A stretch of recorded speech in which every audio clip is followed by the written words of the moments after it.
مصطفى مصطفى منبع للصفا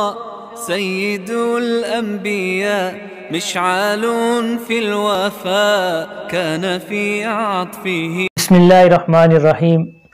سلسلہ تحقیق و تخریج الحدیث میں آج ہم ایک روایت پہ گفتگو کرنے والے ہیں، اور اس روایت کے بارے میں سوشل میڈیا پہ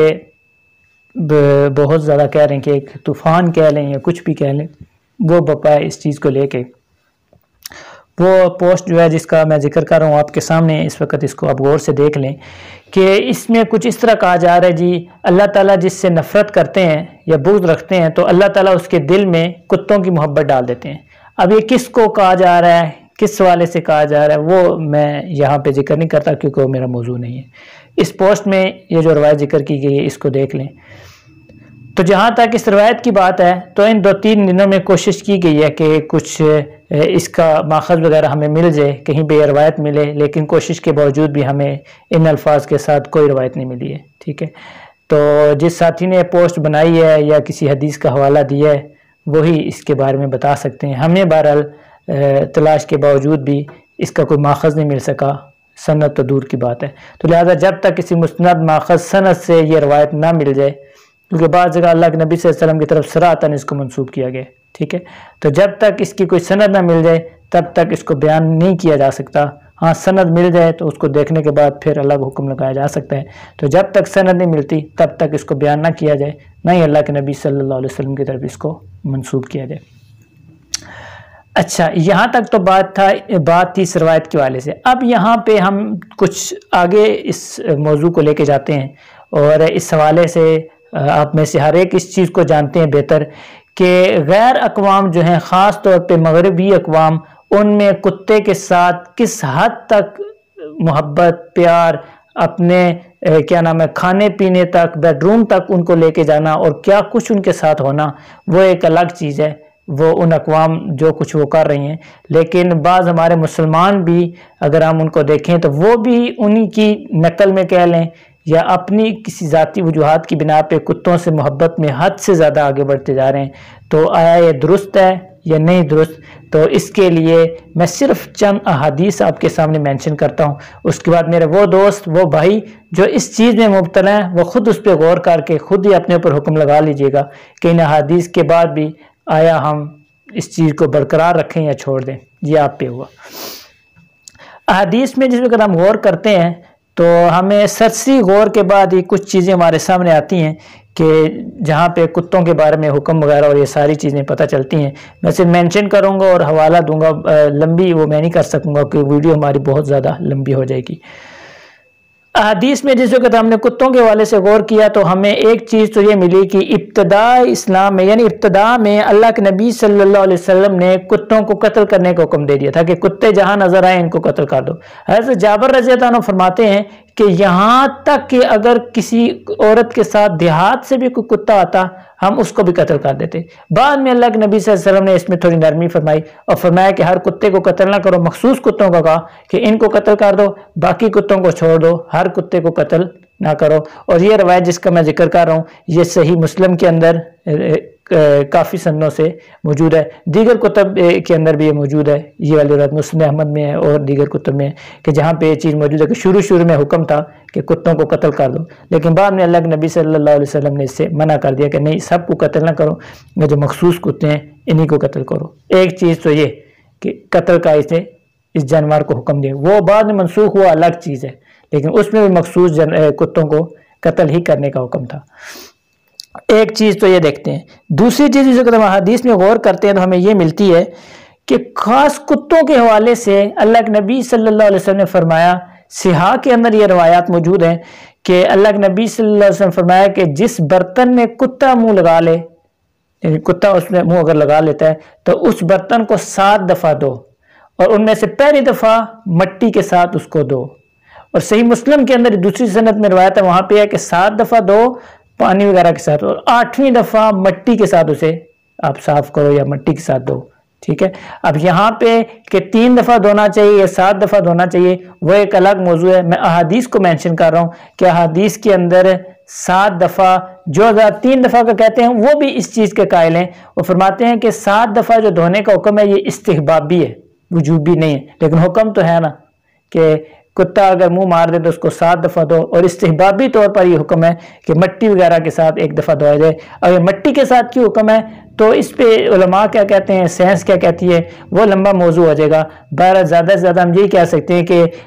اللہ کے نبی صلی اللہ علیہ وسلم کو بطور وحی ضرور اس میں کوئی خبر دی گئی ہوگی، اس میں کوئی ایسے جراثیم ہیں یا کوئی ایسے مسائل ہیں جس کی وجہ سے 1 دفعہ مٹی کے ساتھ بھی اس کو دھوئیں تاکہ اس کے جراثیم وغیرہ جو کچھ بھی اس میں ایسی چیزیں ہیں وہ دور ہو سکیں۔ تو دوسری چیز جو ہمیں ملی وہ یہ ملی کہ کتے کے برتن میں منہ مارنے کی وجہ سے اتنی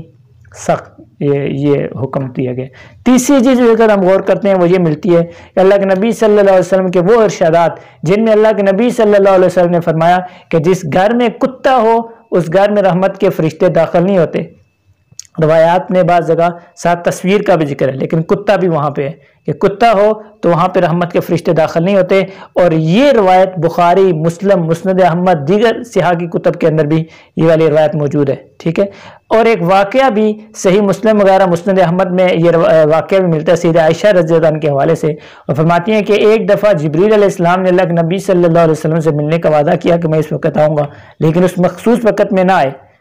بعد میں اللہ کے نبی صلی اللہ علیہ وسلم کی جس وقت نظر پڑی تو پلنگ یا جو بھی چارپائی وغیرہ تھی، سریر تھا، اس کے نیچے کتے کا پلہ تھا، اس کو باہر نکالا، اس جگہ پہ پانی اللہ کے نبی نے ڈالا، جیسے مسلم کی روایت، وہاں پانی کا چھڑکاؤ کیا۔ بعد میں جبریل آئے، وجہ پوچھی، فرمایا کہ آپ کے گھر میں کتا تھا، اور جس جگہ کتا ہو ہم فرشتے تو وہاں پہ نہیں آتے۔ تو یہاں پہ بعض حضرات پھر یہ بھی کہتے ہیں دیکھیں جی اگر فرشتے نہیں آتے تو پھر اس کا مطلب موت کا فرشتہ بھی نہیں آئے گا، پھر تو موت سے حفاظت ہوگی، اور یہ اس طرح کی کافی چیزیں یہاں پہ کرتے ہیں۔ تو اس سے مراد رحمت کے فرشتے، مطلب آپ کے گھر میں کرامن کاتبین بھی ہوں گے اور دیگر جو موت کا فرشتہ ہے وہ بھی آئے گا، ٹھیک ہے، لیکن جو رحمت کے فرشتے ہیں وہ آپ کے گھر میں نہیں آئیں گے۔ جب رحمت کے فرشتے نہیں آئیں گے تو پھر رحمت کیسی آئے گی، یہ خود غور کر لیں۔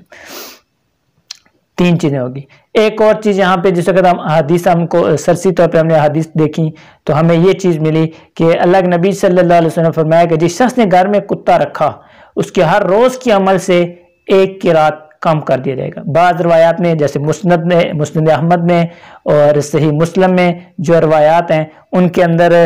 2 قرات کا بھی ذکر ہے، 1 قرات کم کر دیا جائے گا یا 2 قرات کر دیا جائے گا، اور وہاں پہ صحیح مسلم وغیرہ مسند احمد کی روایات میں استثناء بھی ہے، یعنی بعض کتوں کو اس سے مستثنا کیا گیا۔ مثال کے طور پہ کھیتی باڑی میں جو کھیتی باڑی کا جو کتا ہے، مطلب وہاں پہ جو اس کی حفاظت وغیرہ کے لیے ضرورت پڑتی ہے، جانوروں کی حفاظت کے لیے جو کتا ہوتا ہے، شکار کا کتا ہوتا ہے، بعد میں 2 کو بعد میں 3 کو ان کتوں کو مستثنا کیا گیا، اور بعض علماء نے ان پہ قیاس کر کے جو گھر کی حفاظت کے لیے کتا رکھتے ہیں بعض نے اس کو شامل کیا ہے، بعض نے، ٹھیک ہے، لیکن احادیث میں اس کا ذکر موجود نہیں ہے، ٹھیک ہے۔ تو خاص طور پہ یہ حکم ان پہ لاگو ہوگا جو شوقیہ طور پہ بغیر کسی مجبوری کے، ٹھیک ہے، گھروں میں کتے پال کے رکھتے ہیں، وہ ضرور اس چیز پر غور کریں۔ اور میں یہاں پہ ایک اور ذکر کروں، یہ شکاری کتا کھیتی باڑی کا یا جانوروں کا کہیں کسی حدیث میں یہ جو لڑائی کے لیے گھروں میں کتے پالتے ہیں اور بڑے بڑے مہنگے کتے، پہلے تو بات یہ ہے کہ کتوں کی لڑائی اور یہ چیزیں یہ خود شریعت میں ناپسندیدہ اور ناجائز ہیں، پھر اس چیز کے لیے کتے گھروں میں پال کے رکھنا یا ڈیروں میں جہاں کہیں بھی رکھنا تو وہ بھی اسی وعید کے اندر شامل ہوں گے، یہ ذہن میں رکھیں، وہ اس سے استثناء میں وہ شامل نہیں ہیں کتے بالکل بھی۔ صحیح مسلم میں مختلف سندوں کے ساتھ یہ روایت جو موجود ہے، 1 قرات والی، 2 قرات والی، مختلف صحابہ کرام سے بھی کتب حدیث میں یہی روایت کہ جس نے گھر میں کتا رکھا مستثنا کیے کچھ کتے، پھر ساتھ فرمایا کہ اس کا 1 قرات ہر روز کا عمل اور 2 قرات ایک پیمانہ ہے وہ جو ہے وہ کم کر دیا جائے گا۔ اب یہاں پہ بعض نے پھر یہ بھی بات کیا جی یہ آخر گھر میں کتا رکھنے کی وجہ سے کیوں عمل کم کر دیا جائے گا، یہ محدثین کی ضمنی کہنے کے احتمالات ہیں، محدثین نے اس کی توجیحات ذکر کی نہیں کیوں ہوگا۔ بعض کہتے ہیں اس کی وجہ یہ ہے کیونکہ نجاست اکثر نجاست وغیرہ کھاتا ہے تو نجاست کی وجہ سے، بعض کہتے ہیں اس کی وجہ اصل میں یہ ہے کہ کیونکہ یہ ہر گزرنے والے کو ایذا دیتا ہے اس وجہ سے منع کیا گیا، اور یہ کہا گیا کہ وہ اس کا عمل جو ہے اس میں سے 1 قرات کم ہوگا۔ اور بعض حضرات یہ کہتے ہیں کہ اس کی اصل میں وجہ یہ ہے اس سے منع کر کے اس سے بدبو وغیرہ آتی ہے. بعض کہتے ہیں کیونکہ اس صورت میں بعض شیطان ہوتا ہے، جیسے بعض احادیث میں بھی اس طرف جو ہے وہ اشارہ کیا گیا ہے. اور بعض نے جو توجیہ کی جو سب سے زیادہ دل کو لگنے والی ہے، اور فرماتے ہیں اس کی مین وجہ یہ ہے کہ کتا گھر میں رکھنے سے منع کیا گیا، اللہ کے نبی نے منع کیا ہے. تو جس وقت آپ اللہ کے نبی کی بات نہیں مانتے، اس کی نافرمانی کر رہے ہو، اس نافرمانی کی وجہ سے یہ سزا ملی کہ آپ کے عمل میں سے ایک حصہ کم کر دیا جا رہا ہے، مائنس کیا جا رہا ہے. بس جو بھی توجیہ ہو یہ ایک الگ بات ہے، ہم اس توجیہ کی طرف نہیں جاتے. مین جو چیز دیکھنے والی ہے ان ساری چیزوں کو جو آپ کے سامنے ذکر کی گئی کہ اللہ کے نبی صلی اللہ علیہ وسلم نے کتے کے ساتھ اس حد درجے تک معانست، محبت اور اس حد درجے تک جو ابھی کی جا رہی ہے، اور حد سے زیادہ اس میں مسلمان بھی آگے جا رہے ہیں، تو اس سے اللہ کے نبی نے منع کیا ہے. اور جس چیز سے اللہ کے نبی نے منع کیا ہے، اب اس پہ سائنس کیا کہتی ہے کہ کیا اس کے نقصانات ہیں، تو جہاد کے ہیں، وہ ساری الگ ایک طرف رکھ کے صرف ان فرامین مبارکہ پر غور کر لیں بس. اور اس کے بعد بھی اپنے دل سے پھر پوچھیں وہ آپ کو کیا کہتا ہے. اگر وہ پھر اس کے باوجود بھی یہی کہتا ہے کہ ٹھیک ہے کوئی مسئلہ نہیں رکھ لیں، تو پھر اپنے دل سے یہ فتویٰ مانگیں. اس پہ پھر میں کیا کہہ سکتا ہوں. بھائی یہ احادیث کی ایک بار غور سے سن لیں جو میں نے آپ کے سامنے مینشن کی، اختصاراً تفصیلاً جس طرح بھی ذکر کی ہیں،